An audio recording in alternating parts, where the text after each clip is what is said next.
Fareed Zakaria GPS, seen in Sunday morning 10 Eastern and Pacific. Here's my take. When I was in college in the early 1980s, as part of a student organization, I invited Ronald Reagan's defense secretary, Caspar Weinberger, to give a speech on campus. At the time, American colleges were hotbeds of opposition to the Reagan administration, especially to its defense policies. Sure enough, as soon as Weinberger began to speak, a series of students stood up and began to heckle. One after another, they rose and chanted a single line: "Deterrence is a lie." I was reminded of that turbulent meeting because I've been listening to these debates over Iran's nuclear ambitions, because it highlights a strange role reversal in today's foreign policy discourse. It used to be the left that refused to accept the idea of deterrence, searching instead for options like the nuclear freeze.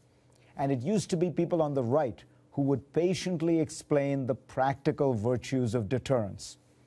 The conservative thinker Charles Krauthammer wrote in the New Republic in 1984, "Deterrence, like old age, is intolerable until one considers the alternative." Yet today it is the right that has decided that deterrence is a lie. Krauthammer, the Heritage Foundation, the American Enterprise Institute all denounce containment and deterrence and would lead us instead on a policy path that culminates in a preventive war. It is the right's version of the nuclear freeze, a simple solution that actually doesn't solve anything. Strikes on Iran would probably delay its program a few years while driving up domestic support within Iran for the government in Tehran and for the nuclear program. It would provide a much stronger rationale for Iran to pursue nuclear weapons, having been attacked. Yet sophisticated conservatives insist that this route is preferable to deterrence. Deterrence is a difficult concept to accept because it is counterintuitive. The prospect of destruction produces peace, and yet its record is remarkable.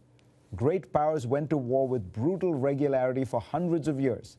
Then came nuclear weapons, and there has not been a war between great powers since then, since 1945, the longest period of peace between great powers in human history.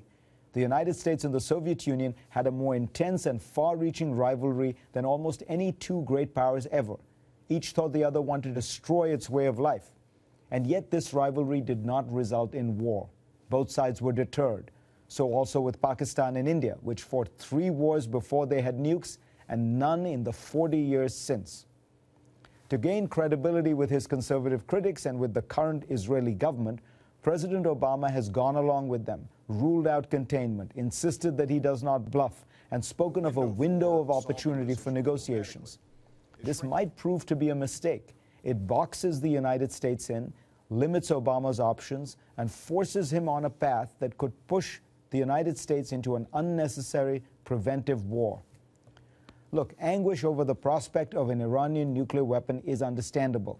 It would be far better for Israel, the United States, the Middle East, the world, if Tehran does not acquire such weapons. And the American effort to prevent this from happening and to put tremendous pressure on Tehran is the right policy. But were Tehran to persist, were the regime to accept the global isolation and crippling costs that would come from that decision, then a robust policy of containment and deterrence would work toward Iran as it did against Stalin's Soviet Union, Mao's China, Kim Jong-il's North Korea, and the Pakistani military. Let's get started.